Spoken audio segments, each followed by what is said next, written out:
Kurang 1 menit lagi kita mulai.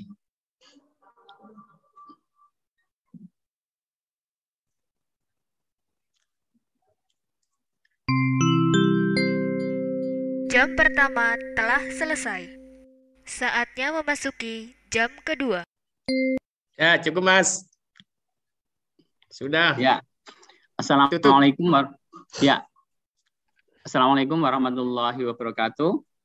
Waalaikumsalam warahmatullahi wabarakatuh. Gimana kabar Bapak Ibu pada pagi hari ini? Alhamdulillah. Baik. Alhamdulillah. Kami harap semua sehat dan bisa mengikuti pembelajaran. Alhamdulillah pada pagi hari ini telah hadir Bapak Kepala Balai Diklat Keagamaan Surabaya yang akan memberikan materi pengembangan SDM Kementerian Agama. Baiklah, akan kami perkenalkan. Nama beliau adalah Bapak Dr. Haji Japar, MPD. Beliau dilahirkan di Maros 31 Desember 1968. Alamat rumah beliau di BTN Pelita Asri E nomor 2, Sunggu Minasa, Goa, Sulawesi Selatan. Wah, jauh sekali ya Bapak Ibu ya. Sedangkan alamat kantornya di sini di Jalan Ketintang Madya nomor 92 Surabaya. Pangkat beliau pada saat ini adalah pembina tingkat 1 dengan golongan 4B, jabatan sebagai Kepala Balai Diklat Keagamaan Surabaya. Untuk pendidikan yang telah beliau lalui, pertama dari S1 Pendidikan Matematika, IKIP Ujung Pandang pada tahun 1991, dilanjutkan dengan S2 Pendidikan Matematika Universitas Negeri Makassar pada tahun 2011 dan S3 Ilmu Pendidikan Universitas Negeri Makassar pada tahun 2014. Jadi sangat cocok sekali dengan Bapak Ibu pada saat ini, jadi sesama matematika ya. Sedangkan jabatan beliau, pengalaman jabatannya sebagai guru MTSN Huntu Mateni Kabupaten Selayar, guru MTSN Kota Makassar, Kepala Balai Diklat Keagamaan Semarang, Kepala Balai Diklat Keagamaan Bali, dan sampai sekarang sebagai Kepala Balai Diklat Keagamaan Surabaya. Untuk aktivitas Ramadan dan aktivitas sebelumnya, Bapak Kepala Balai ini seringkali membaca Quran setiap hari ya habis subuh. Dan itu bisa menjadi contoh kemungkinan bagi kita semua. Baiklah Bapak Ibu, demikian tadi kurikulum singkat dari Bapak Dr. Haji Japar MPD. Selanjutnya kesempatan kami serahkan sepenuhnya kepada Bapak Haji Japar untuk memberikan materi. Sekian, wassalamualaikum warahmatullahi wabarakatuh. Terima kasih warahmatullahi wabarakatuh. Pak Asis serta seluruh panitia. Bismillahirrahmanirrahim. Assalamualaikum warahmatullahi wabarakatuh. Waalaikumsalam warahmatullahi wabarakatuh. Sebelum saya memulai materi, saya mau membangun kedisiplinan dulu ya. Saya mau cek peserta yang tidak menggunakan background. Pelatihan matematika tolong keluar dulu, buat background matematika. Seperti Ibu Kinarti. Ibu Kinarti, kemudian berikutnya Ibu Ida, Pak Nur, kemudian Bu Teddy, kemudian Ibu Nikmat, kemudian panitia ini ya Pak Asis, enggak usah. Background juga, ganti backgroundnya itu Pak Asis. Semua pakai pelatihan matematika, semua pakai itu. Ibu Lailatul juga. Ya, itu. Ini panitia ini harus memberi contoh ini. Jadi pakai itu. Background itu panitia. Ya, itu ya. Ini sekaligus jangan-jangan ada di antara peserta tidak tahu buat background itu. Seperti itu. Jadi itu pembelajaran ini, pembelajaran. Pembelajaran ini mana orangnya ini belum ini ya. Ya, diganti dulu, diganti baru ini, baru ikut supaya tertib. Masrul Bilfiar, mana itu orangnya itu? Hilang, tidak ada ini.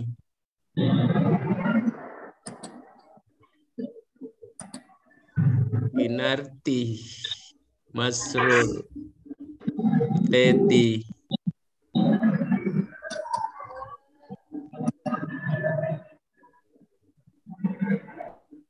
Gimana? Bisa dibantu itu, Mas Asis, yang tidak pakai background. Ya siap Bapak, caranya silahkan Bapak Ibu klik di partisipan. Kalau sudah keluar di sebelah kanan, ada gambar video itu, ada tulisan more. Mohon maaf, di stop video, mohon maaf, di stop video itu ada choose virtual background. Ya. Bu Lailatul, silakan diikuti petunjuknya. Yang pertama di gambar video itu ada stop video, itu diklik yang ada tanda panahnya, itu keluar. Ya Pak, ini masih proses. Ya ikuti panitia, ikuti panitia, ndak usah dibantah panitia. Ya gimana Pak?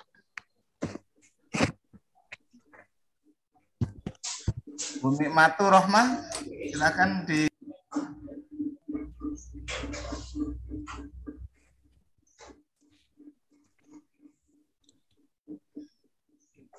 Ya. Itu panitia dibantu Pak Nur Syahid belum? Sudah, Pak Nur Syahid. Tapi Pak Nur Syahid itu cari tempat duduk yang ada mejanya supaya enak.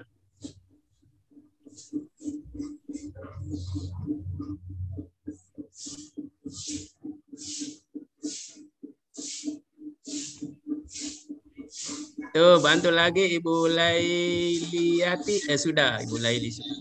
Iya, ini masih proses, Pak. Kemudian siapa lagi yang belum? Malah ada yang melarikan diri nih ya. Masrur, Kinarti, Hosnan.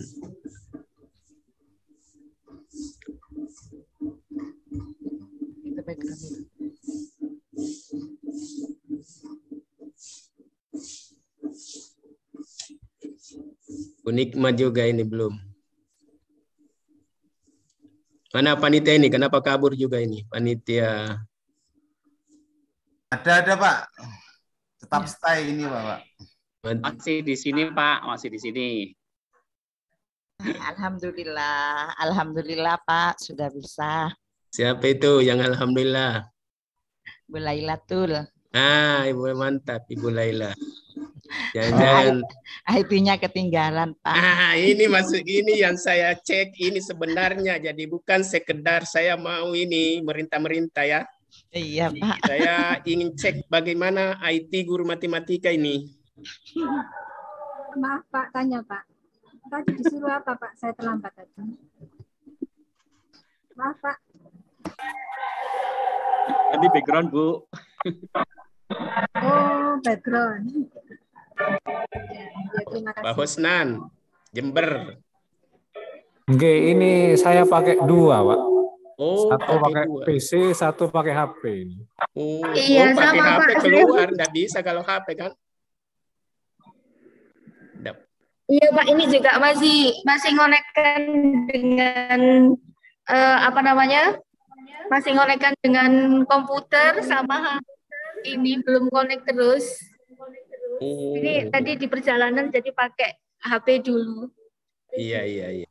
Ini masih saya coba connect dengan PC. Oke, yang penting sudah berusaha ya. Ya, kemarin pakai background terus kok, Pak. Nah, hari ini harus disiplin sampai akhir. Oke, makasih, Pak. Oke, Pak Asis sebagai ketua panitia ya. Iya. Saya memulai saja ya. Iya, silakan Bapak, monggo. Ya, baik. Terima kasih. Assalamualaikum warahmatullahi wabarakatuh. Waalaikumsalam warahmatullahi wabarakatuh. Yang terhormat Ketua Panitia beserta seluruh panitia yang kami hormati para peserta pelatihan guru matematika MTS se-Jawa Timur. Pertama-tama mari kita memanjatkan puji syukur kehadrat Allah Subhanahu wa Ta'ala, Tuhan yang Maha Kuasa. Karena pada pagi hari ini kita masih diberikan kesehatan, kesempatan untuk melaksanakan tugas kita masing-masing. Saya selaku penanggung jawab pelatihan ini tentunya berharap pelatihan ini berjalan dengan lancar dan sukses. Sukses pelaksanaan dan sukses dari hasil.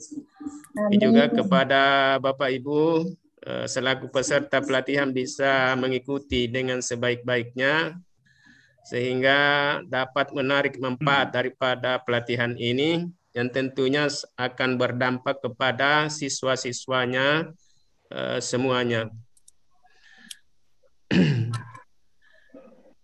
Pertama saya ingin menyampaikan bahwa mari kita senantiasa disiplin untuk menjaga protokol kesehatan.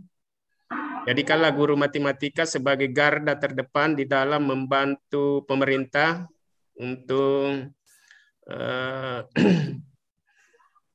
pelaksanaan prokes kesehatan pada pandemi ini. Karena dengan demikian, insya Allah dengan kedisiplinan kita semua, insya Allah pandemi ini akan berakhir. Sekaligus kita bisa mengikuti kegiatan secara normal, juga bisa beribadah secara normal. Yang kedua, saya sangat senang, walaupun secara virtual bisa bertatap muka dengan Bapak Ibu guru matematika semua. Ini mengingatkan kembali ke saya saat menjadi guru matematika pada Madrasah Sanawiyah Negeri sana di Makassar. Alhamdulillah bukan membanggakan diri. Ketika saya mengajar matematika, siswa itu pada senang, tidak mau berhenti belajar matematika. Ya. Nanti saya kasih sedikit juga trik-trik bagaimana menjadi guru yang seperti itu. Makanya dari awal saya sudah datang lebih awal, 20 menit sebelum kegiatan ini saya sudah standby di laptop karena saya ingin memberikan contoh bahwa beginilah profil seorang guru matematika yang penuh dengan kedisiplinan, penuh dengan integritas. Karena dengan Bapak Ibu disiplin, Bapak Ibu berintegritas, insya Allah itu akan membawa kesuksesan ke depan. Dan itu saya rasakan. Jikalau saya tidak disiplin, jikalau saya tidak berintegritas, tidak mungkinlah saya menjadi kepala balai. Apalagi menjadi kepala balai di Pulau Jawa. Itu bukan sesuatu yang sangat gampang ya. Ya. Sehingga dari awal saya ingin kepada kita semua guru matematika untuk itu membangun kedisiplinan dalam setiap langkah-langkah kita, setiap tugas-tugas kita. Mudah-mudahan pada saat offline nanti kita bisa bertemu secara langsung, sama ngobrol-ngobrol secara dekat. Insya Allah pada hari Minggu ya, tanggal 11 sudah pada menuju Surabaya di hotel. Ini juga sebuah inovasi yang dilakukan karena di antara 14 balai diklat tidak ada yang melaksanakan pelatihan blended seperti ini kecuali Balai Diklat Keagamaan Surabaya. Ini sangat bermanfaat karena akan menguji bagaimana penguasaan IT ke para guru matematika yang ikut pada pelatihan ini. Contohnya membuat background saja kita masih setengah mati ya. Padahal kalau kita pikir anak-anak kita yang SD bahkan sanawiyah lebih pintar dari kita. Jadi seperti itu. Jadi bukan sekedar saya mau suruh mengganti, tapi ini adalah sebuah pembelajaran sekaligus ingin mengecek sejauh mana penguasaan TIK oleh para peserta pelatihan. Tidak usah bertanya, kepala balai juga harus ganti background-nya. Karena kalau saya gampang, bisa saya panggil staf saya untuk mengganti. Bapak Ibu yang saya hormati, pada kesempatan ini saya dijadwalkan ya untuk menyampaikan materi nilai-nilai dasar sumber daya manusia Kementerian Agama. Oleh karena itu saya ingin mengajak kepada kita semua bahwa sesungguhnya kita ini adalah ASN, ya, ASN, aparatur sipil negara. Dan itu sangat sah. Kenapa? Karena sudah ada di dalam Undang-Undang Nomor 5 Tahun 2014 tentang aparatur sipil negara. Jadi ini sudah berapa tahun yang lalu sudah muncul ini ASN. Ya, kalau dulunya hanya dikatakan PNS, ya PNS, sehingga kita tidak bisa membedakan mana yang PNS, mana yang non PNS. Tapi dengan adanya ASN, Undang-Undang Nomor 5 2014 tentang aparatur sipil negara ini, maka sangat jelas bahwa ASN itu terdiri atas satu, pegawai negeri sipil, kemudian yang kedua adalah P3K. Ya, PNS punya namanya nomor induk pegawai. Kemudian P3K bedanya tidak ada P-nya, hanya NI saja. Kalau itu P3K, NI nomor induk. Itu nomor induk. Nomor induk. Alhamdulillah saya mendengar informasi bahwa Jawa Timur ini sudah menyerahkan 1038 SK untuk P3K. Ya, SK untuk P3K hari Jumat yang lalu kalau tidak salah, dan itu diserahkan langsung oleh Sekjen melalui Zoom. Itu. Lalu apa bedanya antara pegawai negeri sipil dengan P3K? Sesungguhnya kalau kita perhatikan dan baca secara detail, maka itu tidak terlalu banyak perbedaan. Hanya pada tunjangan hari tua atau pensiun.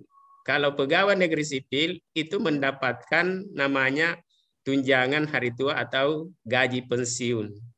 Ya. Sedangkan untuk P3K tidak dapat yang namanya tunjangan. Kenapa?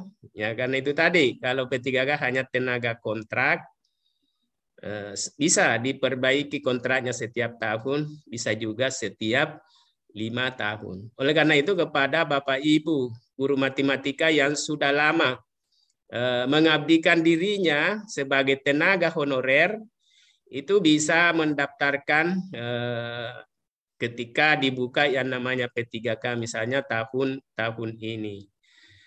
Silahkan berkomunikasi kepada tentunya Kanwil Kementerian Agama Provinsi Jawa Timur, apa persyaratannya, misalnya umur bagaimana, nah itu seperti itu. Itu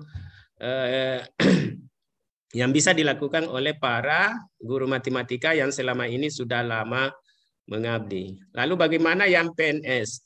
Ya, yang PNS ya tinggal melaksanakan tugasnya sebagai pegawai negeri sipil dengan penuh tanggung jawab, profesional dan berkinerja tinggi. Ya. Baik, saya akan share screen materi yang akan saya bawakan. Nah ini. Yaitu nilai-nilai dasar sumber daya manusia Kementerian Agama. Ya. Saya akan mengawali dari ini, semangat Kementerian Agama baru. Ini muncul ketika Pak Gusmen dilantik oleh Pak Jokowi sebagai Menteri Agama. Maka langsung mengeluarkan sebuah kebijakan, ya, sebuah kebijakan, yaitu semangat Kementerian Agama baru. Apa kebijakannya? Yang pertama adalah manajemen pelayanan dan tata kelola birokrasi. Nah, ini kalau kita berbicara manajemen, sesungguhnya Bapak Ibu guru matematika ini juga harus dilakukan, yaitu manajemen pembelajaran.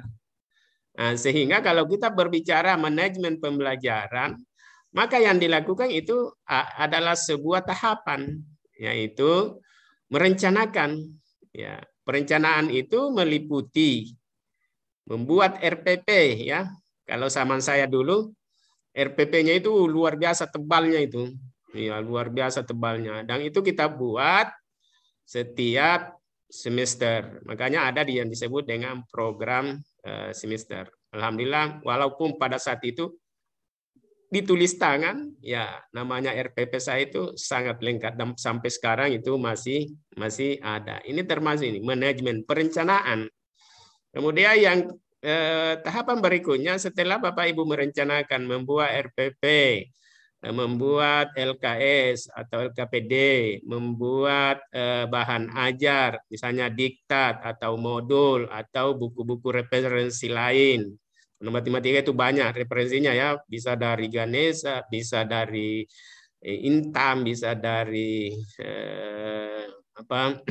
banyak penerbit-penerbit itu yang menyiapkan buku-buku referensi. Tapi sekarang itu lebih mudah lagi, dipermudah. Kenapa? Karena sudah ada namanya perpustakaan online. Jadi Bapak Ibu guru tidak perlu lagi ke toko buku seperti Gramedia. Semuanya sudah tersedia dengan baik. Itu yang disebut dengan perencanaan. Setelah matang perencanaan, maka dilakukanlah yang namanya pelaksanaan.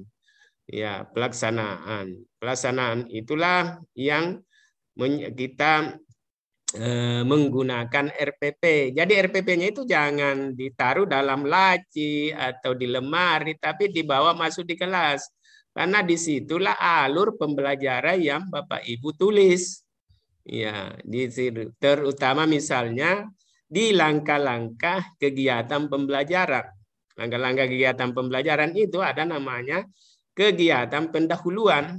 Nah, disinilah kegiatan pendahuluan yang memegang peranan penting. Apakah siswa itu mau serius belajar atau bagaimana? Kalau tidak bagus pendahuluannya, maka Bapak Ibu akan kesulitan mengelola pembelajaran. Ya, makanya di tujuan pembelajaran itu tidak boleh hanya diucapkan, ya, tetapi harus ditulis di papan tulis atau di slide. Oh, pembelajaran hari ini tujuannya adalah sehingga para siswa itu melihat, oh tujuan saya diajar ini, saya mau mencapai ini. Nah, begitu. Kemudian ya kalau mau mengajarkan matematika ya disinilah juga di awal sangat ditentukan. Ya, karena mengajar matematika itu harus mengikuti pilar pendidikan yang dikeluarkan oleh UNESCO. Ya, itu ya. Misalnya learning to know, learning to be, learning to do, learning to be, learning together. Itu.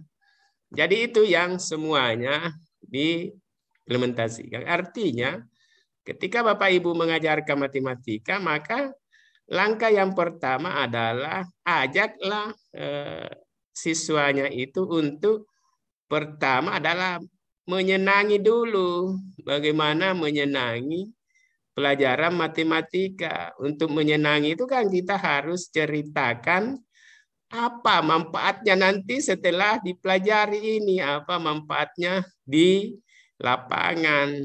Misalnya mengajarkan tentang Pitagoras, itu kan sangat bermanfaat di lapangan. Misalnya tukang batu, ketika dia mau membuat atapnya, dia mau memasang ubin lantai, pasti teori Pitagoras yang dipakai. Karena kalau tidak, maka atapnya itu akan mencong kiri kanan, kemudian lantainya juga itu. Nah itu diceritakanlah apa manfaat daripada materi yang diajar. Itu salah satu cara untuk menarik kesenangan peserta didik untuk mempelajari matematika. Jadi ini termasuk manajemen pelayanan dan tata kelola birokrasi. Kemudian yang kedua adalah penguatan moderasi beragama. Ya. Ini merupakan program prioritasnya Kementerian Agama, yaitu penguatan moderasi beragama yang meliputi ini ya, penguatan literasi. Kenapa? Karena literasi kita itu, terutama literasi membaca, itu sangat rendah. Bisa introspeksi dirinya masing-masing. Apakah setiap hari itu Bapak Ibu guru itu membaca referensi-referensi yang terkait dengan matematika? Apakah itu dilakukan? Itu. Nah, jawabannya ada pada Bapak Ibu semua.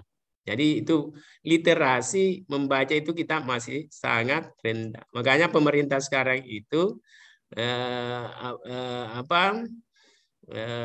membuat yang namanya duta-duta literasi, ya, duta-duta literasi. Dan itu bagus ditiru, ya, bagus diadopsi di madrasahnya. Buatlah juga itu namanya duta-duta literasi. Kalau perlu lombakan, ya, lombakan itu. Nah, ini sebagai strategi untuk supaya ada namanya penguatan literasi, khususnya juga literasi keagamaan. Literasi keagamaan itu diantaranya adalah bagaimana siswa itu memahami agamanya dengan sebaik-baiknya. Salat duha, salat wajib, bersedekah, dan seterusnya. Kemudian, ini yang kedua adalah budaya literasi. Supaya menjadi habit, ya, menjadi kebiasaan. Menjadi kebiasaan. Kalau sudah menjadi kebiasaan, seperti membaca, maka insya Allah kita itu akan merasa rugi kalau sudah tidak membaca. Karena sudah membudaya dalam diri kita. Begitu juga dalam pelajaran matematika. Jadikan matematika itu sebagai budaya, ya, sebagai budaya. Sehingga ketika ada jam pelajaran matematika, siswanya itu yang mencari untuk belajar matematika. Seperti itu. Kemudian penguatan nilai-nilai kebangsaan. Sebagai ASN, khususnya kita sebagai SDM Kementerian Agama, kita harus memahami nilai-nilai kebangsaan. Misalnya nilai demokrasi, ya. Nilai demokrasi itu kan dapat ditunjukkan di dalam pembelajaran. Pada saat dilaksanakan diskusi, kita akan melihat siapa di antara siswa yang mempunyai bakat kepemimpinan. Siapa di antara siswa yang mempunyai bakat berdiskusi, menyampaikan pendapat dengan baik. Itu salah satu nilai-nilai demokrasi. Misalnya lagi nilai-nilai kemanusiaan. Apa saja nilai-nilai kemanusiaan? Di antaranya itu manusia itu kan mau itu dihormati, mau dihargai. Itu salah satu nilai-nilai yang harus juga kita lakukan. Ketika teman-teman guru berprestasi misalnya, ya, baik nasional, lokal maupun itu menginginkan namanya aktualisasi diri, butuh penghargaan butuh apresiasi dari teman sejawatnya, pimpinannya, dan seterusnya. Jadi itulah penguatan moderasi beragama. Ini juga penguatan moderasi beragama ini tidak hanya dilakukan di Kementerian Agama, karena penguatan moderasi beragama ini sudah masuk di dalam RPJMN, Rencana Pembangunan Jangka Menengah Nasional, oleh semua kementerian lembaga. Jadi bukan lagi hanya di Kementerian Agama, ya, tapi semua kementerian lembaga. Dikbud, Keuangan, semua kementerian, BUMN, dan seterusnya. Nah, itu makanya karena sudah masuk program nasional, maka tentunya semua kita itu harus memahami sesungguhnya apa itu moderasi beragama. Insya Allah tahun ini tanggal 18 April ini, ya, itu akan dibuka sebanyak 10 angkatan pelatihan moderasi beragama. Ini kita fokus dulu pada guru PNS, ya, pengawas kepala madrasah PNS. Itu kita fokus dulu pada pegawai negeri sipilnya. Setelah itu baru merambah ke yang misalnya yang non PNS. Ya, mudah-mudahan Bapak Ibu bisa terpilih lagi ya untuk menjadi peserta pelatihan moderasi beragama. Karena ini penting ini untuk disampaikan juga kepada siswa, harus diajari lebih awal. Karena dengan moderasi beragama ini diharapkan kita semua itu menjadi umat yang moderat. Ya, umat yang tidak menyukai yang namanya kekerasan. Ya, jadi anti kekerasan kita ini. Umat yang mampu menerima perbedaan. Itu ya. Mau menerima perbedaan. Bahkan mau menerima apa yang tidak bisa diterima. Itu ya, intinya itu moderasi beragama. Ya. Kita berada di tengah-tengah, tidak terlalu ekstrim ke kiri, tidak juga terlalu ekstrim ke kanan. Ya, jadi di tengah-tengah, di tengah-tengah. Kemudian yang ketiga adalah persaudaraan. Ya, Pak Gusman juga menyampaikan kepada kita agar supaya persaudaraan ini dirawat, ya dirawat. Tidak hanya dirawat, tetapi dipelihara, ya dipelihara. Tidak hanya itu dipelihara, tetapi dikembangkan. Ya, ibarat ibu-ibu, termasuk juga misalnya bapak-bapak yang sering merawat bunga, sering memelihara bunga, sering mengembangkan bunga. Seperti itu yang dilakukan. Kenapa? Karena penduduk Indonesia saat ini itu kan sudah merupakan penduduk dunia terbesar keempat di dunia. Itu kita sudah ranking 4 berkaitan dengan jumlah penduduk, yaitu 273 juta. Di atas kita ada Amerika, kurang lebih 330 juta. Kemudian di atas Amerika ada India, 1,3 miliar. Kemudian yang paling banyak penduduknya itu adalah Cina, 1,4 miliar lebih. Sehingga dengan melihat seperti ini kan jumlah besar ini harus dirawat. Jangan sampai di antara kita itu muncul sikap-sikap yang tidak baik ya. Jadi inilah semangat Kementerian Agama baru. Kemudian berikutnya Bapak Ibu yang saya hormati, beberapa bulan terakhir ini Pak Presiden Pak Jokowi sudah meresmikan yang namanya ASN berakhlak. Ya, jadi ini ASN berakhlak.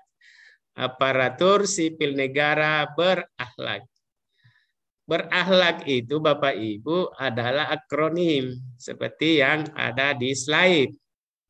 Ya. Bernya adalah berorientasi pelayanan. Nah, itu. Artinya apa? Sebagai seorang ASN, di dalam melaksanakan tugas-tugas kita itu, kita harus mengedepankan yang namanya pelayanan. Ya. Kalau Bapak Ibu guru kan melayani siswa, melayani orang tua siswa, melayani masyarakat. Nah ini. Jadi saat ada orang tua siswa, ada masyarakat yang datang di madrasahnya untuk mendapatkan informasi seputar perkembangan nilai putra-putrinya, maka itu harus diberikan pelayanan yang baik. Pelayanan yang dimaksud di sini adalah pelayanan yang prima, pelayanan yang transparan, tidak ada disembunyikan, pelayanan yang adil, pelayanan yang tidak memandang latar belakang politik, agama, ras, warna kulit, jenis kelamin.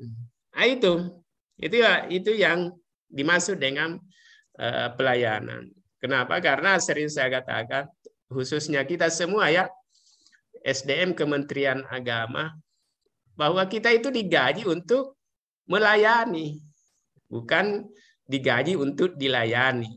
Seperti itu. Kemudian A-nya adalah akuntabel. Ya. Bapak Ibu guru semuanya, di setiap semester atau di setiap awal tahun itu menandatangani yang namanya SKP. Di Januari itu kan menandatangani itu. Kemudian ditandatangani juga oleh atasan langsungnya. Apa yang ditandatangani itu adalah rencana kerjanya selama 1 tahun atau per semester. Nah, berarti kan itulah yang menjadi tanggung jawab Bapak Ibu semua. Harus dipertanggungjawabkan. Secara apa? Secara administrasi. Nah, karena di tengah-tengah pelaksanaan tugasnya Bapak Ibu itu tentunya akan mendapatkan misalnya tunjangan sertifikasi, apalagi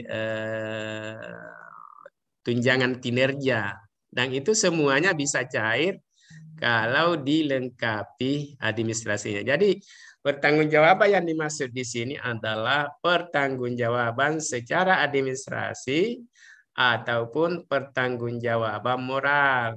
Pertanggungjawaban administrasi contohnya Bapak Ibu di akhir semester itu memberikan nilai kepada siswa-siswanya, dalam arti nilai matematikanya itu harus diadministrasikan dengan sebaik-baiknya, karena suatu saat itu orang tua siswa ingin melihat arsip daripada nilai anak-anaknya. Nah, itu secara administrasi contohnya. Kemudian secara moral, pertanggungjawaban secara moral, ya nilai yang diberikan kepada siswanya itu betul-betul sangat objektif. Ya, sangat objektif dalam arti sesuai dengan kompetensinya. Jadi tidak boleh ditambah-tambah, tidak boleh ada penilaian subjektif. Oh iya, ini kan anaknya Pak Desa, ini kan anaknya kepala, sehingga ditambah itu tidak bisa seperti itu, karena secara moral itu tidak bisa dipertanggungjawabkan. Makanya penilaian itu ada prinsip-prinsipnya juga, yaitu punya reliabilitas, punya validitas, punya akuntabilitas, dapat dipertanggungjawabkan. Kemudian K-nya adalah kompeten.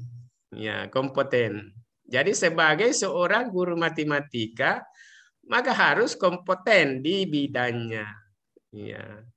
Nah, ketika ada pertanyaan dari siswanya tentang matematika, Bapak Ibu guru langsung menjawab. Tidak perlu berpikir panjang, bahkan membuka buku atau apa. Itu hindari yang seperti itu. Karena kalau itu terjadi, maka Bapak Ibu guru akan kehilangan wibawa di hadapan siswanya. Kalau kita sudah kehilangan wibawa, maka kita juga sekaligus kehilangan kepercayaan. Nah itu ya, jadi Bapak Ibu guru harus kompeten. Bagaimana supaya bisa kompeten? Ya, salah satunya ini adalah mengikuti pelatihan. Ya, mengikuti pelatihan ini dalam rangka meningkatkan kemampuannya. Ya, dalam rangka meningkatkan kemampuannya. Apakah itu kemampuan profesionalnya, kemampuan pedagogiknya, kemampuan sosialnya, dan kemampuan kepribadiannya. Nah itu ya, bisa juga dengan meningkatkan kualifikasinya. Ya misalnya ya, yang belum S2 dilanjutkan ke level ke S2 ataupun ke level yang lebih tinggi lagi seperti doktor. Alhamdulillah saya sejak di madrasah itu guru sudah S2. Kemudian masuk di Widasuara, lanjut ke jenjang S3. Ini juga saya ingin menyampaikan bahwa tidak usah ragu-ragu untuk melanjutkan pendidikannya. Karena sesungguhnya ketika kita ada usaha untuk meningkatkan kompetensi kita, sesungguhnya itu juga kita sudah membuka pintu-pintu rezeki. Jadi kalau Bapak Ibu doktor atau apa, maka insya Allah itu akan diperhatikan oleh lembaganya. Apakah itu diangkat jadi kepala, diangkat jadi wakil kepala, dan seterusnya. Jadi itu yang harus dilakukan oleh Bapak Ibu guru matematika, memperhatikan pendidikannya sekaligus memperhatikan kariernya. Ya, kariernya itu misalnya pangkatnya ini diperhatikan. Ya, harus jadi contoh. Guru matematika ya harus jadi contoh di madrasahnya, baik mengajarnya, kariernya, dan seterusnya. Kemudian H adalah harmonis. Ya, harmonis dalam arti kita di organisasi kita itu, di tempat kerja kita itu harus membangun yang namanya harmonisasi. Untuk apa? Supaya tercipta yang namanya suasana kerja yang kondusif. Ya, jadi untuk harmonis itu biasanya kita membiasakan diri sering berdiskusi dengan teman-teman sejawat ataupun yang lain. Ya. Kemudian L-nya adalah loyal, ya. Ya, loyal. Ya, istilah loyal ini seringlah Bapak Ibu dengar. Bahkan mungkin sudah ada yang bisa menerapkannya. Loyal dalam arti loyal kepada pimpinan, loyal kepada organisasi, loyal kepada aturan. Yang paling tinggi tingkatannya itu adalah loyal kepada bangsa dan negara. Kita cinta kepada tanah air, cinta kepada bangsa dan negara. Ini loyalitas yang harus diperhatikan oleh Bapak Ibu guru semua. Sehingga janganlah ada guru yang terlibat dalam kegiatan-kegiatan yang intoleran, ya, yang intoleran, radikalisme dan seterusnya. Kemudian A-nya adalah adaptif. A-nya adalah adaptif. Adaptif artinya Bapak Ibu guru itu harus menyesuaikan diri. Ya, itu ya. Harus menyesuaikan diri. Menyesuaikan diri dengan apa? Menyesuaikan diri misalnya dengan lingkungannya. Ya, kalau lingkungan madrasahnya dalam pembelajaran sudah menggunakan daring, maka ya Bapak Ibu guru harus beradaptasi dengan teknologi. Ya, tidak bisa tidak. Ya, karena itu adalah sudah merupakan metode pembelajaran. Jadi jangan menghindari yang namanya pembelajaran daring. Saya kira pembelajaran daring ini bukan karena bukan karena pandemi, tetapi selesai pandemi atau bagaimana tetap dilaksanakan, dikembangkan yang namanya pembelajaran daring. Karena ada aspek-aspek lain yang sangat besar manfaatnya. Misalnya dari sisi waktu, kapan saja, di mana saja, itu bisa dilakukan pembelajaran daring. Dari sisi biaya juga, ini kan sangat ekonomis. Kenapa? Karena siswa tidak perlu lagi minta uang transport, tidak perlu lagi minta uang jajan, begitu juga Bapak Ibu guru. Kenapa? Karena bisa dilakukan di mana saja dan kapan saja. Nah, itu ya salah satu contoh beradaptasi. Kemudian yang berikutnya adalah kolaborasi. Ya, kolaborasi ini penting Bapak Ibu. Ya, kerjasama. Jadi jangan membiasakan diri kerja sendiri. Kalau perlu membiasakan berdiskusi, karena kadang-kadang ada masalah pembelajaran matematika itu sulit kita untuk pecahkan sendiri. Ya, maka dibangunlah yang namanya kerjasama, berkolaborasi. Apakah itu kita mau kerjasama dengan individu, kerjasama dengan organisasi, kerjasama lembaga, itu semuanya bisa dilakukan. Misalnya Bapak Ibu guru di madrasahnya itu karena jarang mengikuti pelatihan, maka diinisiasi untuk melakukan kerjasama dengan Balai Diklat untuk mendapatkan pelatihan-pelatihan yang dibutuhkan. Itu salah satu contoh kolaborasi. Dan kalau kita melakukan kolaborasi, itu harus memberikan manfaat pada kedua belah pihak. Tidak boleh hanya satu pihak yang menarik manfaatnya. Bapak Ibu yang saya hormati, kemudian berikutnya ini kita sudah masuk pada sesungguhnya apa sih nilai-nilai dasar SDM Kementerian Agama. Nah, ini kita bisa dilihat di PMA ini bisa baca di PMA nomor 12 tahun 2019. PMA itu kepanjangan dari Peraturan Menteri Agama nomor 12 tahun 2019 tentang kode etik dan kode perilaku SDM Kementerian Agama. Nah, inilah nilai-nilai. Ada 5. Kalau dulu waktu Menteri Pak LHS Lukman Hakim Saifuddin itu disebut dengan 5 nilai budaya kerja. Dan ini masih relevan dengan ini karena memang mengacunya ke situ. Yang pertama adalah keimanan dan ketakwaan kepada Tuhan Yang Maha Esa. Nah, guru matematika ini harus terus ditingkatkan ini, keimanan dan ketakwaannya. Nah, bisa melalui dengan pembelajaran matematika, ya kan? Diberikan, kan dalam matematika itu ada namanya matematika rekreasi. Nah, itu bisa dicontohkan seperti itu, bagaimana matematika itu diimplementasikan di dalam kehidupan sehari-hari. Misalnya di bulan Ramadan ini kan ada namanya zakat ya, zakat jiwa, zakat. Nah, itu kan ada matematikanya itu.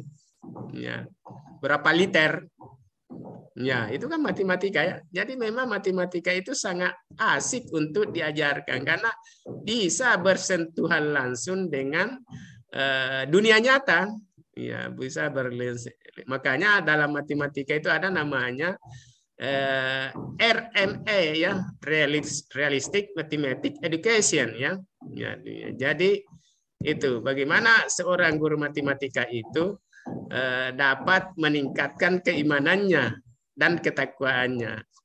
Ya, seperti yang disampaikan tadi Pak Asis, saya alhamdulillah sudah konsisten ya, sudah konsisten setiap hari membaca Al-Quran. Kalau dulu setiap salat subuh, tapi sekarang saya kembangkan lagi, saya tingkatkan lagi setiap habis salat fardu dengan harapan setiap bulan bisa khatam membaca Al-Quran.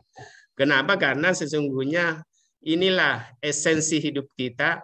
Setelah di dunia ini kan kita akan kembali kehidupan yang kekal. Kita tidak berharap gagal di kehidupan yang kekal. Nah, jadi mari kita meningkatkan keimanan kita. Bersedekah itu kan juga dalam rangka meningkatkan keimanan. Ya, di bulan Ramadan ini kalau kita bersedekah kan pahalanya dilipat gandakan ya.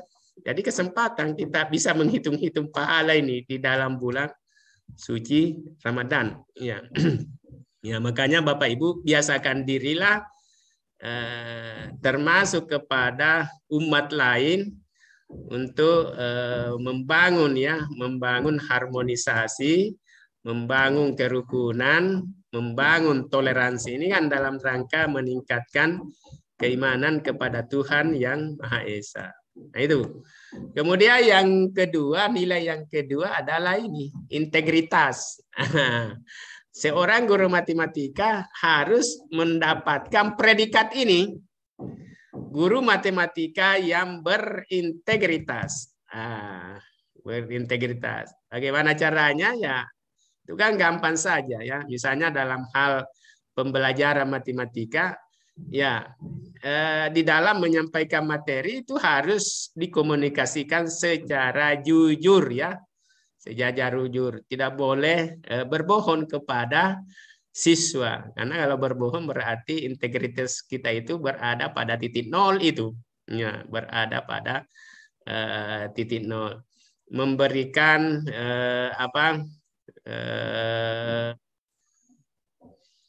memberikan nilai juga dengan sesuai dengan yang saya katakan tadi, sesuai dengan kompetensi yang dimiliki oleh siswa, tidak menambah-nambah, tidak nilainya tidak di markup. Itu juga integritas. Ya, jadi seperti itu. Ataupun bisa dikatakan bagi yang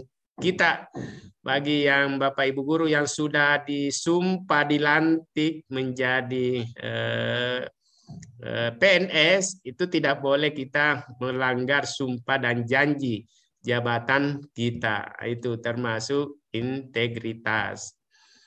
Kemudian apa pengertian integritas? Itu secara operasional itu bisa dikatakan bahwa integritas itu adalah adanya keselarasan, adanya harmonisasi ya antara apa yang ada dalam hati kita, pikiran kita, ucapan kita sampai pada tindakan kita itu semuanya selaras. Tidak boleh ada yang bertentangan. Ya, kalau di hati kita mengatakan A, maka pikiran, ucapan, dan tindakan kita juga harus A. Ya. Lalu kapan kita berintegritas? Ya kapan saja, besok, hari ini, kapan saja integritas ini harus dibangun. Atau di mana saja kita harus berintegritas. Apakah kita hanya berintegritas di madrasah, di rumah tidak usah? Ya, di mana saja, ya di mana saja, di kantor, di rumah, di mana-mana kita harus menunjukkan jiwa integritas yang tinggi. Kemudian berikutnya adalah profesional, ya profesionalitas. Jadi seorang guru matematika juga harus profesional. Ingat, profesionalitas berasal dari akar kata profesi. Profesi artinya keahlian. Ya.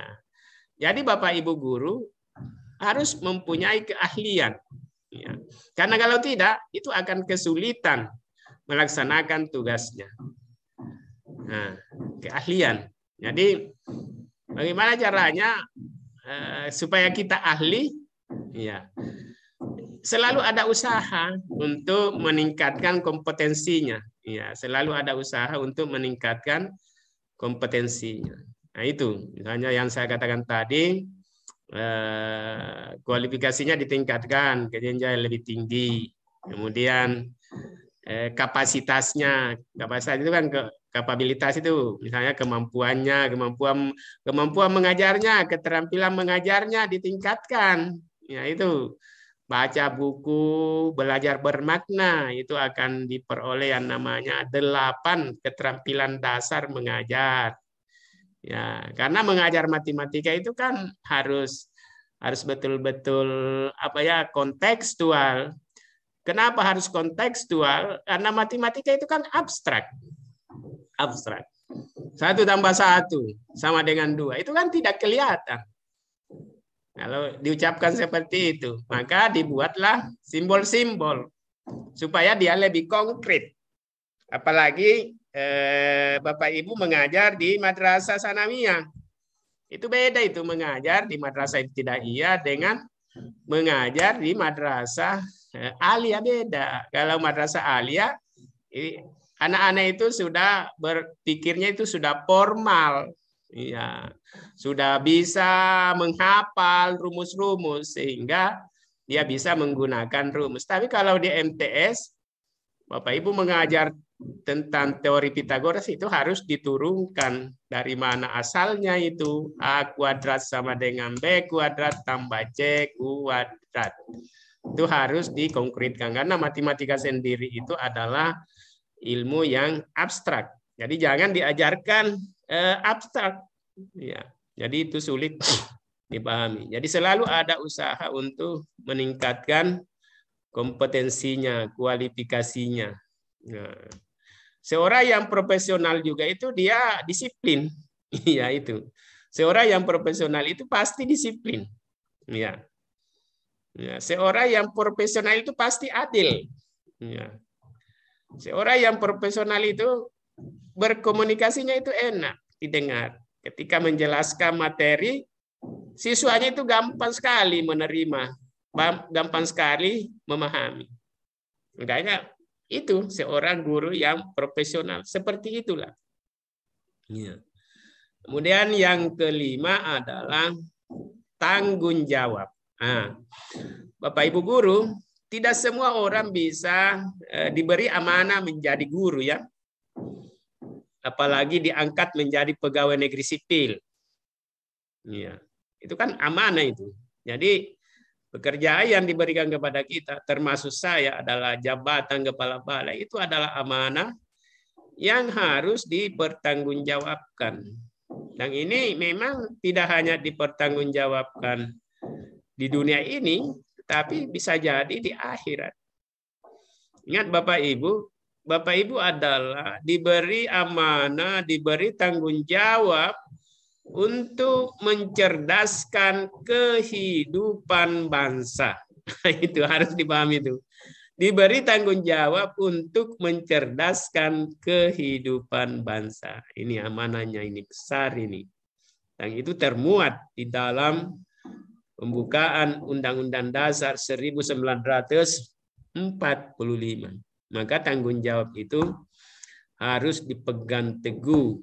Iya, harus dilaksanakan dengan sebaik-baiknya. Iya.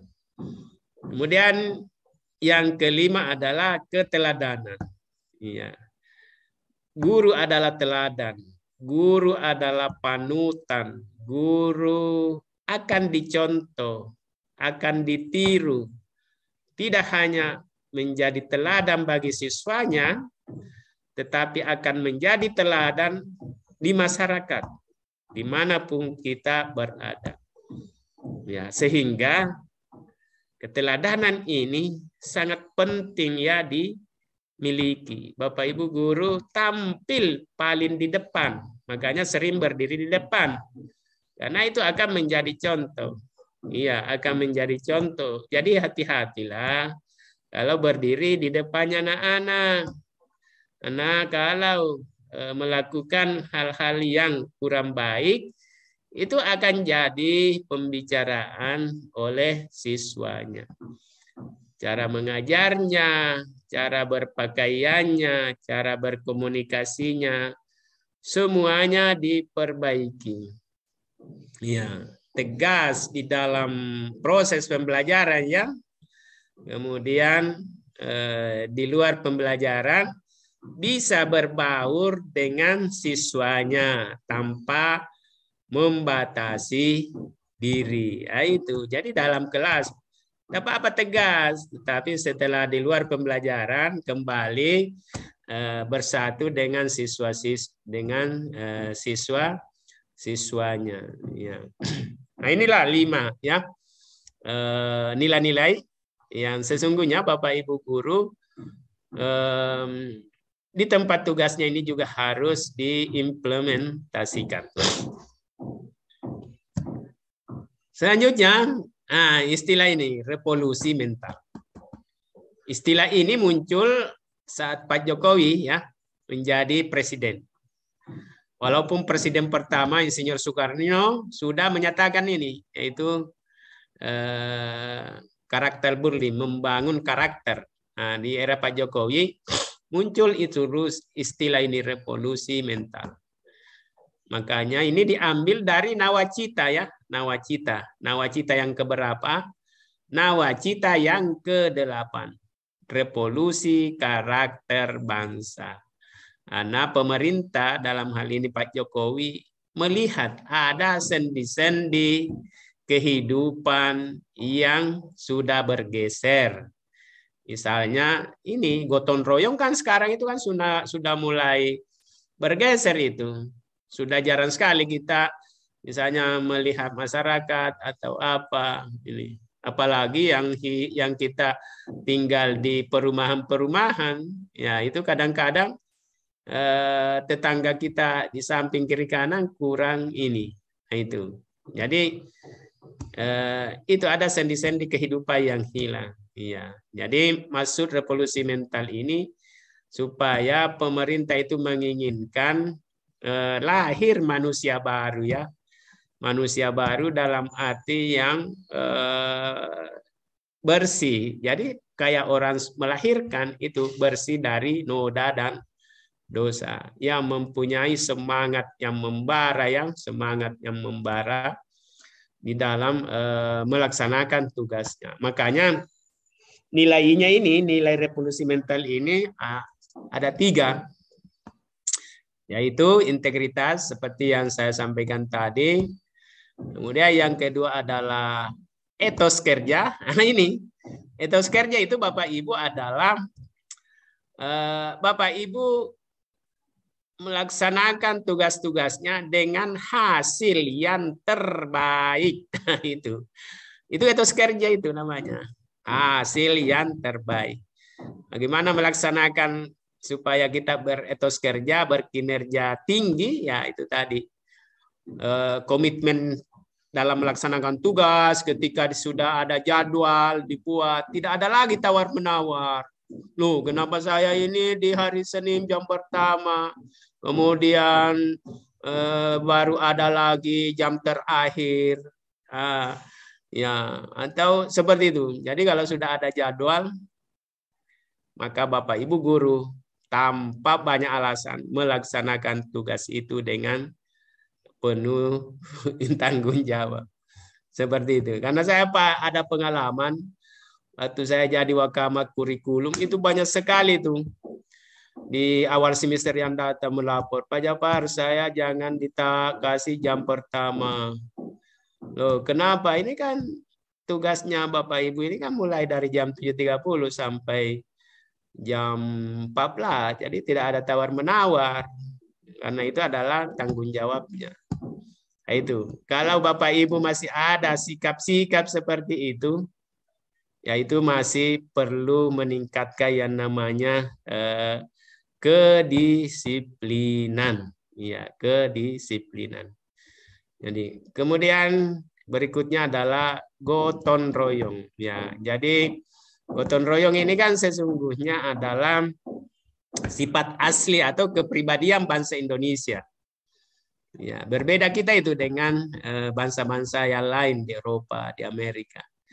Kita selalu memperlihatkan sikap gotong royong, ya, dan itu juga bisa dilakukan oleh semua Bapak Ibu di tempat tugasnya ataupun di masyarakat. Bergotong royong membersihkan lingkungan, bergotong royong membantu orang-orang yang kurang beruntung, dan seterusnya dan seterusnya. Maka muncullah ini Gerakan Nasional Revolusi Mental. Apa gerakannya? Ini mewujudkan Indonesia bersatu. Bisa jadi Bapak Ibu menanyakan, kita kan sudah bersatu. Buktinya kita sudah merdeka. Iya, tapi masih ada hal-hal yang membutuhkan persatuan dan kesatuan. Contohnya pandemi ini tuntut bersatu. Bersatu supaya mau divaksin. Itu contohnya ya. Karena kalau tidak bersatu sulit kita keluar dari pandemi ini. Gitu. Kemudian mewujudkan Indonesia mandiri.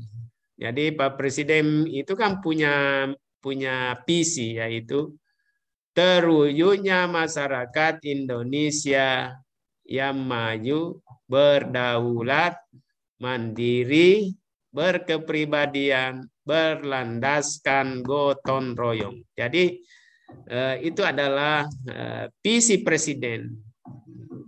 Tadi mandiri, nah, makanya di sini mewujudkan Indonesia mandiri.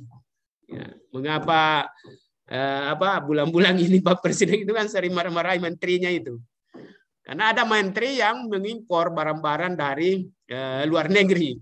Sementara Pak Presiden ingin supaya kita itu mengurangi yang namanya ketergantungan. Kita bangga dengan produk-produk kita sendiri. Termasuk Bapak Ibu guru harus mandiri juga. Dalam hal misalnya membuat RPP. Ya harus mandiri. Jangan kebiasaannya itu copy paste. Walaupun sesungguhnya tidak haram, tetapi itu kan belum tentu sesuai dengan kebutuhannya. Ya, jadi seperti itu contohnya. Mandiri. Kemudian mewujudkan Indonesia melayani. Sama seperti tadi, berorientasi pelayanan. Semua yang dilakukan ini adalah orientasinya adalah melayani. Melayani berarti orang yang dilayani itu puas, merasa terpenuhi kebutuhannya, merasa sesuai harapannya. Nah, itu makna melayani. Kemudian yang keempat, mewujudkan Indonesia tertib. Terutama Bapak Ibu guru di madrasah, ini harus ini betul-betul ini diwujudkan ini kepada siswanya. Guru-gurunya juga tertib. Tertib masuk di kelas, tertib masuk di perpustakaan, tertib ke kantin, dan seterusnya. Itu banyak cara-cara untuk mewujudkan tentang ketertiban. Tertib mengumpulkan tugas, ya, tertib masuk di kelas, tertib di dalam kelas. Nah, itu.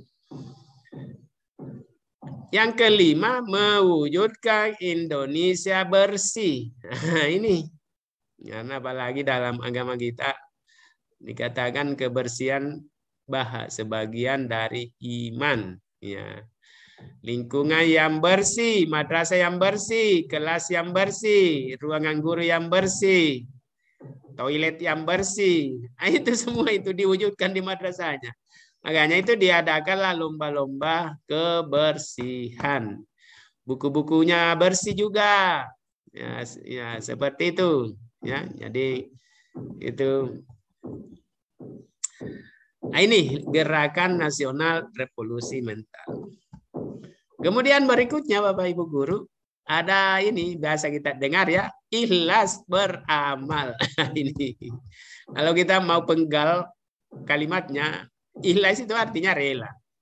Kemudian beramal artinya melakukan suatu tindakan. Ya. Contohnya ketika Bapak Ibu guru sudah ada jadwal mengajar ya, jam 7.30 masuk di kelas. Nah, tidak ada lagi tawar-menawar. Ya. Saat hujan, saat apa, sakit-sakit sedikit, terus datang ke madrasahnya untuk melaksanakan tugas. Karena sudah ikhlas. Artinya, tugas-tugas yang kita laksanakan itu bukan lagi karena dipanggil oleh pimpinan, dibuatkan jadwal oleh ini. Tetapi karena panggilan hati nurani. Nah, itu. Maksudnya itu ikhlas. Panggilan hati nurani kita. Yang terbetik. Seperti itu. Lalu mungkin bertanya, apakah ikhlas beramal kita tidak usah digaji? Tidak seperti itu. Karena hidup ini kan butuh anggaran. Kita butuh makan, transport. Maka ikhlas beramal di sini harus digaji. Harus digaji. Digaji sesuai dengan aturan yang berlaku. Ya, jadi susah, tidak bisa juga ikhlas beramal baru tidak mau digaji. Seperti itu ya. Bapak Ibu yang saya hormati, ini beberapa kalimat-kalimat ya agar supaya etos kerja Bapak Ibu itu profesional. Ya, maka bisa dipasang di atas mejanya, atau di kelas, atau di dinding. Nah, ini bisa ini. Kerja adalah rahmat. Nah, itu ya. Kalau ini kita katakan kerja adalah rahmat, maka pasti kita itu melaksanakan tugas kita itu dengan tulus penuh syukur. Jadi selalu disyukuri apa yang kita terima. Ya. Karena kadang-kadang kalau kita tanda tangan gaji ya, sedikit saja itu berkurang, itu sudah mulai kita ini. Artinya di sini harus seimbang antara hak dan kewajiban. Kemudian kerja adalah amanah. Nah, itu seperti yang saya katakan tadi. Tugas kita ini adalah amanah. Kerja dalam panggilan. Nah, ikhlas beramal. Kerja adalah aktualisasi. Harus ada bukti nyata ya. Harus ada kerja, semangat kerja. Nah, itu. mengaktualisasikan, membuktikan kerja adalah ibadah. Nah itu. Nah, karena begitu cintanya kepada pekerjaan kita, maka ini kita anggap sebagai ibadah. Ya. Kerja adalah seni. Jadi Bapak Ibu guru mengajar itu juga harus dianggap sebagai seni. Kenapa? Karena mengajar itu ada suka dukanya ya. Tidak mungkin suka semua. Ya. Jadi itu. Tadi kerja adalah seni itu. Memimpin adalah seni. Bapak Ibu guru adalah seorang pemimpin pembelajaran. Maka ingat bahwa kerja itu adalah seni. Kerja adalah kehormatan. Ya, tidak semua orang diberi amanah ya. Tidak semua orang diberi tanggung jawab menjadi guru. Nah, itu adalah sebuah kehormatan. Ya. Kerja adalah pelayanan. Kembali lagi ya bahwa kerja itu adalah pelayanan. Nah, kemudian juga ini yang harus dibiasakan sebagai guru matematika ini ya. Melakukan hal yang positif dalam bekerja. Iya. Selalu saja yang positif kita cari. Ya. Apa contohnya? Selalu berusaha bagaimana menjadi guru matematika saat menjelaskan, saat memberikan tugas kepada siswanya itu dikerjakan dengan sebaik-baiknya. Maka dicarilah caranya itu. Selalu yang positif, yang positif. Dua, menjadi orang yang proaktif dalam bekerja. Jangan tinggal diam. Karena dunia ini, bumi ini berputar terus. Perkembangan terus. Kalau diam akan ketinggalan. Makanya itu ada istilah ketinggalan kereta. Karena tidak proaktif.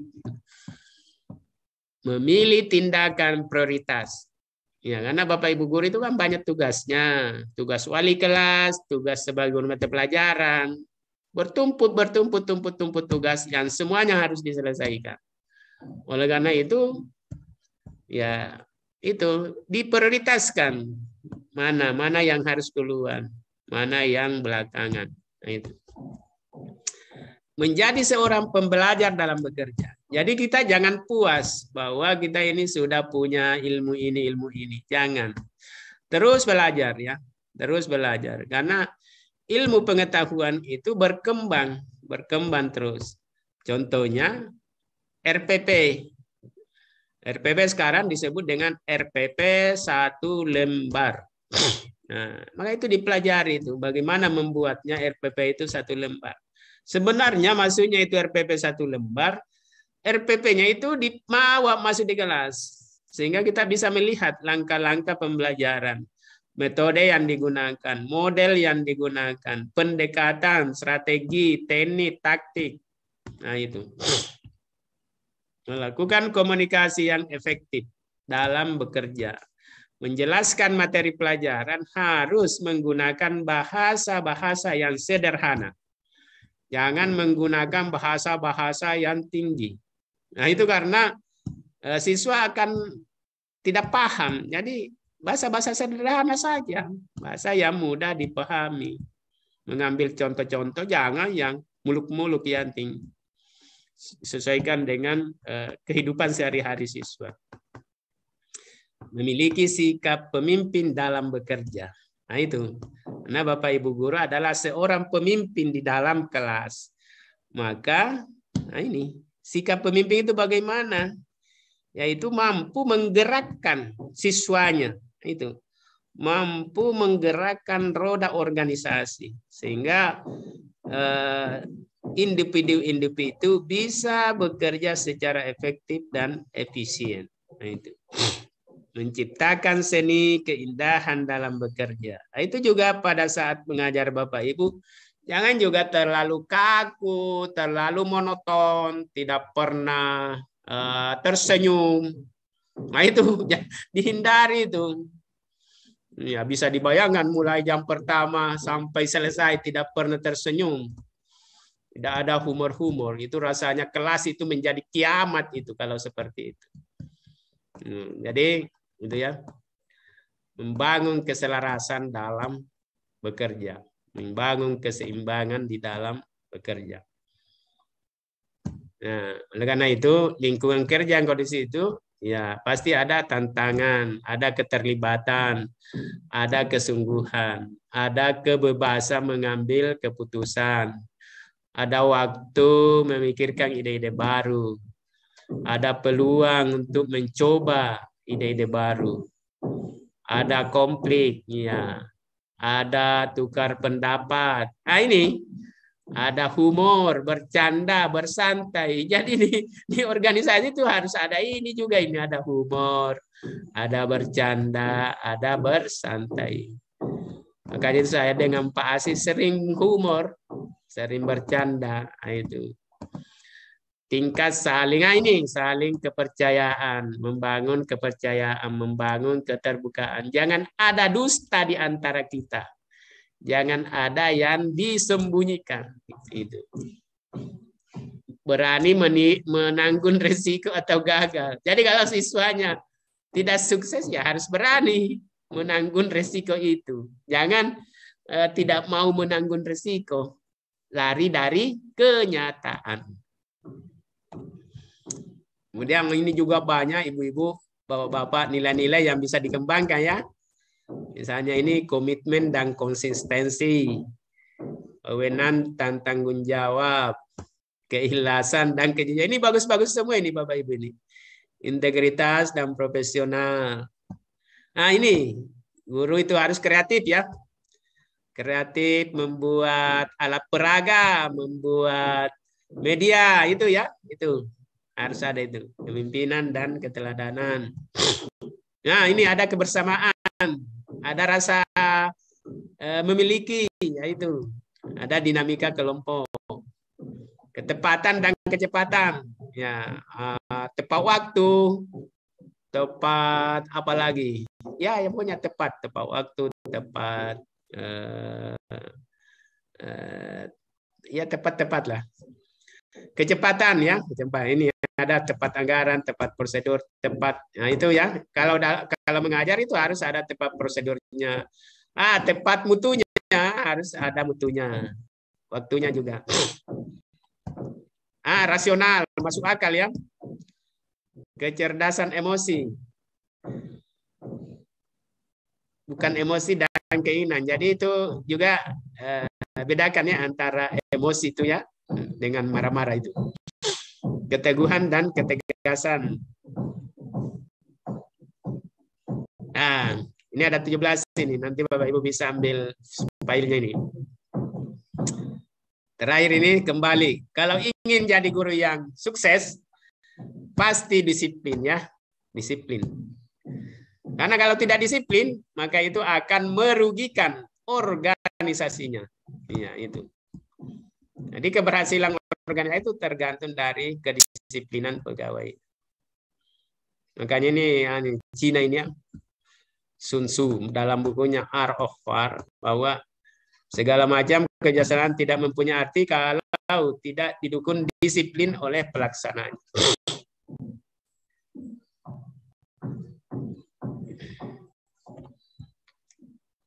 Oke Bapak Ibu yang saya hormati, saya kira ini materi yang saya sampaikan kepada Bapak Ibu semua. Ini materi terpanjang ini yang saya sampaikan. Karena memang saya menganggap kita semua ini adalah, saya sendiri adalah seorang guru matematika ya, yang sangat merindukan sebenarnya lagi bagaimana dekat kepada siswa mengajar matematika. Makanya saya sangat senang menyampaikan ini. Karena ada rasa rindu untuk menjadi guru kembali. Saya kira ini yang saya sampaikan kepada Bapak Ibu semua. Mudah-mudahan bermanfaat ya, terutama bagi diri saya, juga kepada Bapak Ibu semua. Kalau saja ada pertanyaan bisa bertanya. Itu pun kalau ada waktu ya. Ya, segala-galanya itu ditentukan oleh panitia. Terima kasih. Saya akhiri. Wassalamualaikum warahmatullahi wabarakatuh. Waalaikumsalam warahmatullahi wabarakatuh. Waalaikumsalam warahmatullahi wabarakatuh. Dibuka sesi pertanyaan atau tidak, Bapak? Boleh kalau masih ada waktu. Iya. Ya. Monggo Bapak Ibu Jika ada yang bertanya, monggo diutarakan, silakan. Ya, Pak. Oke, raise hand ya, biar terlihat di pojok sebelah kiri. Raise hand itu ada reaction itu ya. Ada reaction terus diklik raise hand. Nanti akan muncul di sebelah kiri ya. Di ininya, di pojok sebelah kiri. Monggo siapa tadi yang bertanya? Monggo diklik reaction terus raise hand.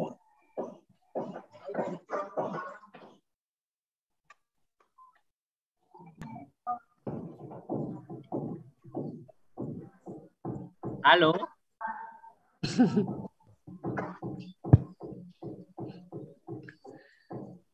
Jangan perintahnya Pak Asis agak sulit. Suruh angkat tangan saja. Loh, enggak, ini di sebelah kanan bawah itu ada menu reaction ya. Reaction. Terus ada raise hand. Diklik nanti Bapak Ibu akan muncul di sebelah di lain. Nah ini nih. Ibu Kinanti. Monggo Bu Kinanti. Ya. Assalamualaikum warahmatullahi wabarakatuh. Nah, ini Ibu Kinanti ya.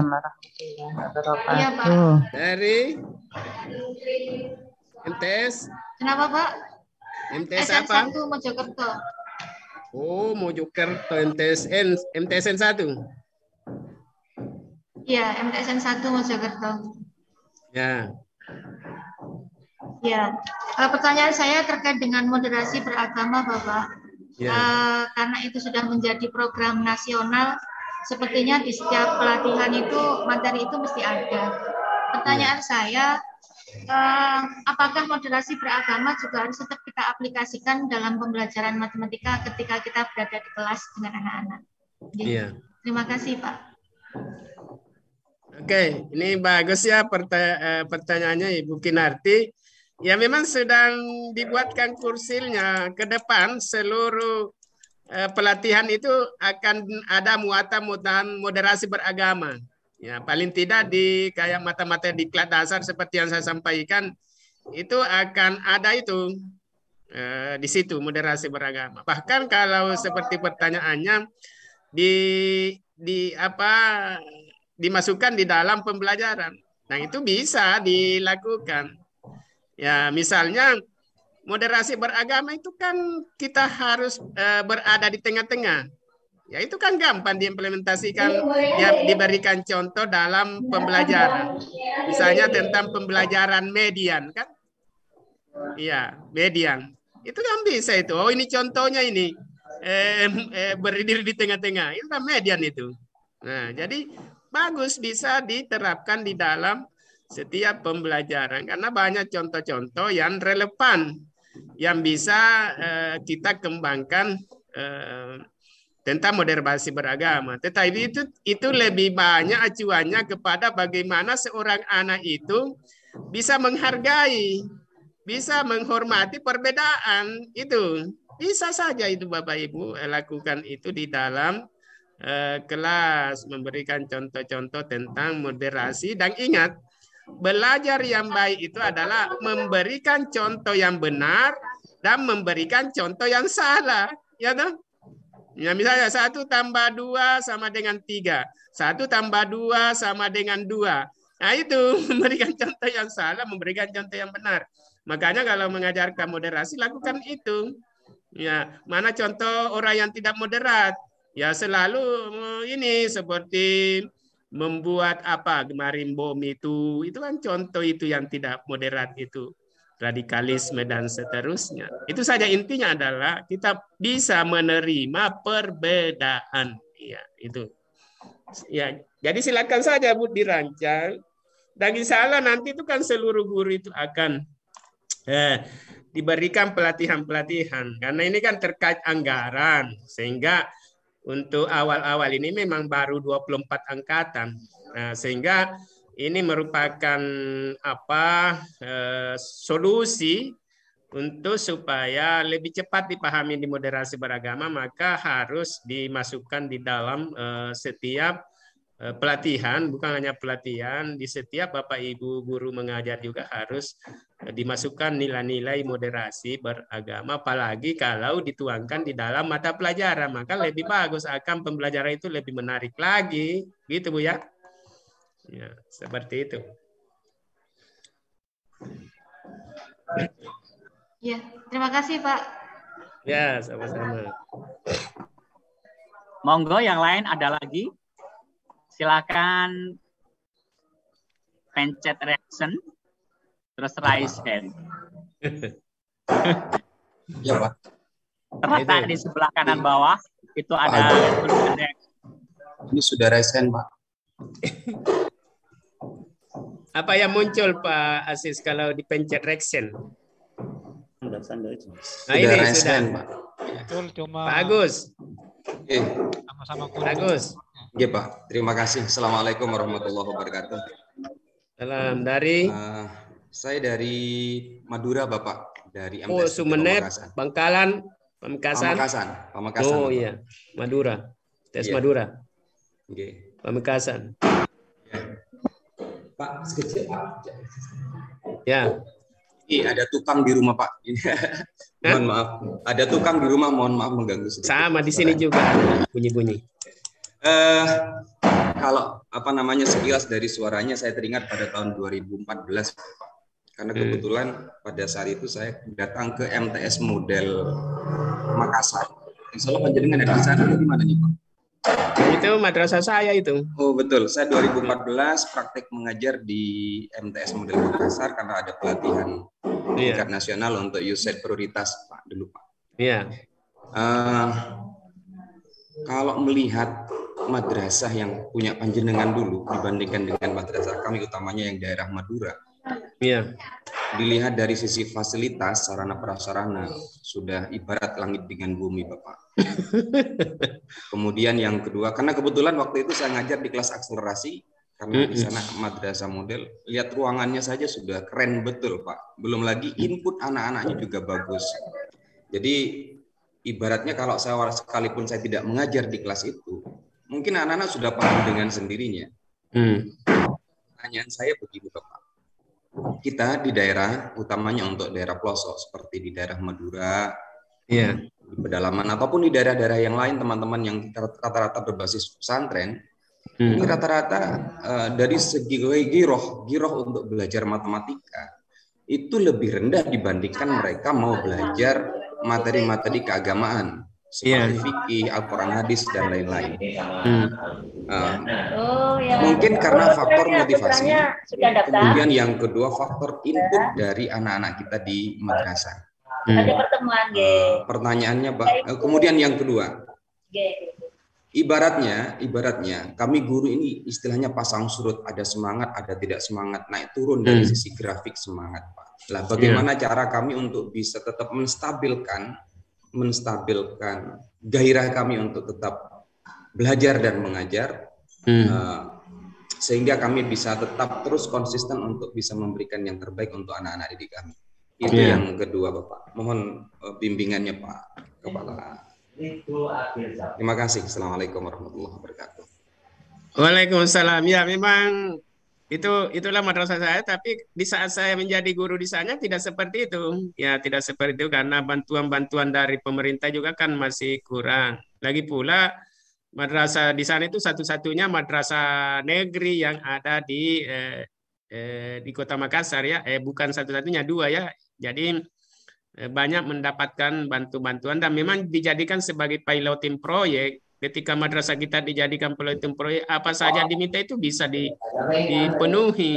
Jadi ini istilahnya bukan Eiffel to Eiffel dengan madrasah Bapak. Jangan dibandingkan itu, maka akan kehilangan semangat. Ya. Di India saya dengar itu sarana prasarana itu tidak menjadi sebuah kewajiban untuk sebuah pendidikan. jadi seperti itu. Jangan dikatakan karena inputnya begini-begini. Itu semuanya itu akan tidak memberikan motivasi. Saya akan memberikan jempol kepada Bapak ketika mampu membuat anak-anaknya berprestasi karena inputnya berbeda dengan yang lain. Kalau di madrasah-madrasah akselerasi itu wajar, bahkan tidak wajar kalau siswanya tidak dapat 10 matematikanya. Iya. Tapi kalau Bapak mampu mengangkat, Bapak akan lebih hebat dari mereka-mereka. Jadi disitulah nanti akan dilihat bagaimana motivasi Bapak selaku guru yang ingin berprestasi. Jadi itu selalu ada. Kalau saya begitu, kalau bekerja saya selalu mikir prestasi. Nah, kalau itu dipikir maka tidak akan muncul. Oh ini kan siswa saya asalnya begini. Jadi itu tulis itu di ruangannya itu di mejanya. Saya ingin berprestasi, ya seperti itu. Karena Bapak ingin berprestasi maka semua yang dibutuhkan untuk mengajar itu pasti diusahakan dengan sendirinya sesuai dengan kondisi madrasahnya. Ya, jadi tidak apa-apa berusaha lebih dari itu, lebih dari yang diberikan kepada kepala madrasahnya. Jadi seperti itu. Jangan menurun motivasinya karena membanding-bandingkan. Makanya kita juga itu kan dilarang membanding-bandingkan. Misalnya Bapak membandingkan gaji saya dengan gajinya pasti stres kan? Ya, seperti itu. Jadi itulah agama mengajari kita kalau berbicara tentang harta kita harus melihat ke bawah. Kalau berbicara ilmu lihat ke atas ya. Jadi seperti itu Pak. Tipsnya adalah tulis itu. Saya ingin menjadi guru yang berprestasi. Ya, itu saja. Jangan membanding-bandingkan ini siswanya, prasarana karena belajar itu kan sesungguhnya tidak hanya ditentukan oleh sarana prasarana, tetapi banyak faktor yang menentukan. Tetapi itu kan juga semuanya harus didukung oleh kebijakan-kebijakan pimpinan. Makanya Pak Agus harus berdiskusi dengan pimpinannya bahwa sebaiknya kita begini-begini. Kalau saya lihat di madrasah sana itu begini-begini. Itu lakukan komunikasi yang efektif kepada pimpinannya, kepada guru-gurunya, kepada teman-teman guru. Ayo kita ini buat sebuah model pembelajaran matematika yang yang ramah lingkungan karena disesuaikan dengan kebutuhan ini. Itu yang dilakukan. Jangan masuk di ruangan guru yang dilakukan gosip. Ya itu akan merusak pikiran kita itu yang dipikirkan yang negatif. Saya kira itu Pak ya. Ya itu dan itu tidak berat itu yang saya sampaikan itu tidak punya modal itu hanya ditulis saya ingin berprestasi. Ya. Monggo selanjutnya Pak Nur Syahid. Nur Syahid, suaranya Pak Nur Syahid. Nah.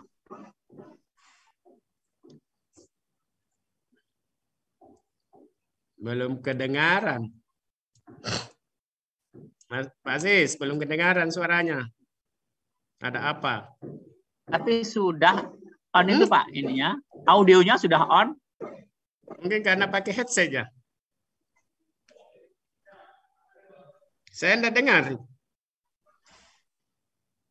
Gitu? Coba dilepas saja untuk. Ya, coba dilepas dulu. Headsetnya coba dilepas saja Pak dari komputer Pak. Halo, sudah? Sudah. Assalamualaikum warahmatullahi wabarakatuh. Assalamualaikum. Saya dari MTSN 2 Tuban. Ya, ada sedikit permasalahan, yaitu terutama di MTSN 2 Tuban itu adalah ada kelas mahat atau memang ada di Tuban ada mahat. Nah, kendalanya kalau jam-jam di mahat itu banyak anak yang ngantuk. Memang anak-anak yang masuk di mahat itu adalah anak-anak yang berprestasi. Seperti contoh sekarang saja penerimaan siswa baru sudah deal pengumuman sudah ambil 3 kelas melalui tes, melalui nilai rapor dari kelas 5 dan kelas 6. Tapi kendala yang dihadapi di Mahat, waktu anak-anak khusus itu pelajaran matematika, kalau jam pagi selalu ngantuk, jam siang selalu ngantuk, masih kalah dengan anak yang reguler. Padahal inputnya lebih bagus daripada anak Mahat itu. Setelah saya selidiki, memang di Mahat itu jamnya bukan sampai larut malam, tapi kalau sudah ngaji dan masuk ruang kamar, itu biasanya banyak yang guyon sama temannya, sehingga sampai larut malam. Sering diingatkan, tapi kelihatannya tidur, tapi tidak tidur. Terima kasih, itu yang kendala yang ada di MTS, saya terutama di kelas yang anak Mahat, anak-anak pilihan ini. Saya akhiri, Assalamualaikum warahmatullahi wabarakatuh. Ya. Waalaikumsalam warahmatullahi wabarakatuh. Sebenarnya saya itu termasuk saya itu orang yang kurang setuju dengan adanya itu namanya kelas akselerasi, kelas apa. Itu sebenarnya saya kurang setuju karena itu terjadi pelanggaran hak-hak. Ya, misalnya di kelas akselerasi disiapkan ruangan yang bagus, ber-AC, sarana prasarana bagus. Sementara kelas yang tidak masuk ini dibiarkan begitu saja. Jadi coba Bapak pikir, apakah itu sebuah pendidikan yang bagus? Itu kan terjadi pelanggaran ini. Tapi kan kita juga harus mengikuti program pemerintah, sehingga ya waktu-waktu belajar itu kan harus diatur, Pak. Ya, waktu-waktu belajar itu harus diatur. Misalnya kalau pagi bagaimana Bapak itu mendesain pembelajaran.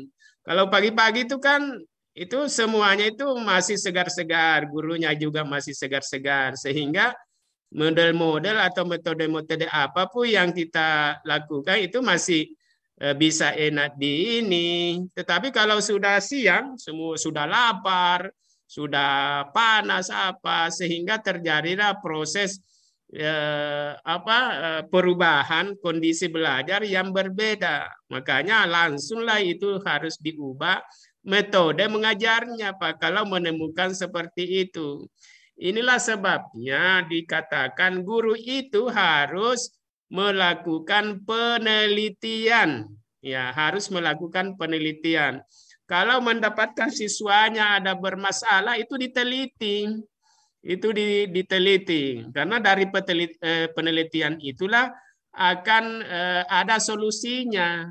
Jadi jangan biarkan dirinya punya masalah tetapi tidak pernah diteliti. Jadi harus ada introspeksi diri kita.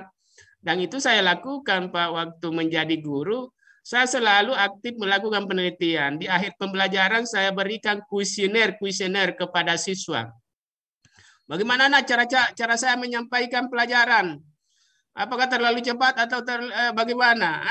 Itu yang harus dilakukan. Sehingga ada umpan balik antara guru dan siswa. Jadi seperti itu, Pak, ya, langkah-langkahnya, metodenya harus dikondisikan, kemudian harus ada introspeksi diri, kenapa ini terjadi, maka dilakukanlah penelitian terkait dengan persoalan-persoalan yang muncul. Seperti itu, Pak Nur, yang harus dilakukan. Inilah sebabnya juga kenapa guru itu mempunyai kompetensi kepribadian. Itu artinya seorang guru itu harus sabar, ya. Harus sabar. Contohnya, siswanya berbuat salah, lalu yang dilakukan dimarah-marahi lagi, Pak, tambah tidak ada solusi. Seperti itu. Jadi pasti siswanya itu tidak senang. Bagaimana Bapak ini? Saya sudah salah dimarah-marahi lagi. Jadi kan tidak ada simpati yang muncul di siswa. Seperti itulah yang disebut dengan kompetensi kepribadian. Kita harus sabar membimbing, mengajar, mendidik. Ya, seperti itu, Pak. Karena sabar itu adalah kekuatan ya. Kekuatan itu. Seperti itu.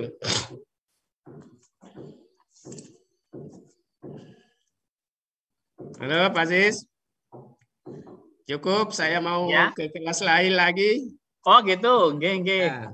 Ya. Baiklah, Bapak Ibu peserta pelatihan, demikian tadi paparan dari Bapak Kepala Balai. Semoga bermanfaat untuk kita semua. Terima kasih Bapak Jafar. Selanjutnya Bapak Ibu bisa ini menunggu untuk materi berikutnya.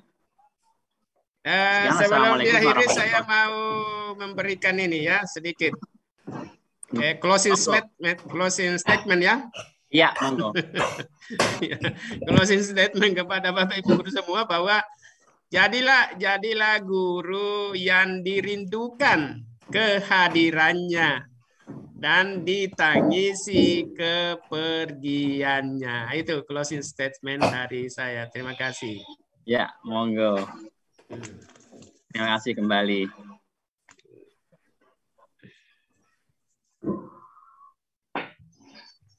Bapak Ibu sambil nunggu ini untuk materi berikutnya. Ya, cukup biasa.